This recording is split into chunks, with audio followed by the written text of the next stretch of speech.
Hello, this is Holly Sanders. I'm going to do a quick tutorial on how to import and export tests from one shell to another. As you know, you can't just move or copy tests in active shells, so hopefully you'll find this helpful. First thing you'll do is come down to Course Tools and open that and scroll down until you see Test Surveys and Pools.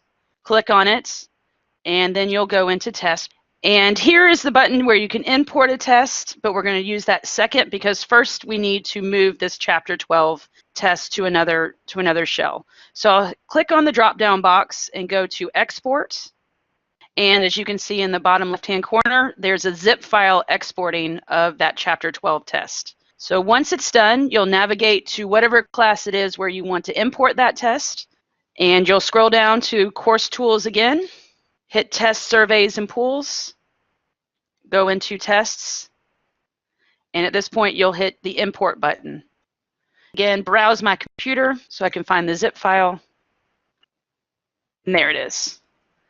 So now that I've clicked on the correct zip file, it's listed right here as the file name, and just hit Submit, and it says the package has been processed, and there's the log. So now if I go back to my Tests, Surveys, and Pools, and go in there, you'll see it just imported what is today, January 11th. Here it is.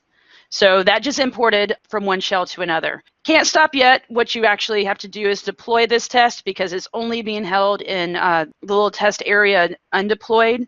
So to do that, you would go into the lesson where you want it deployed. So I'm going to do this as a mock example. We'll say it's in lesson 1.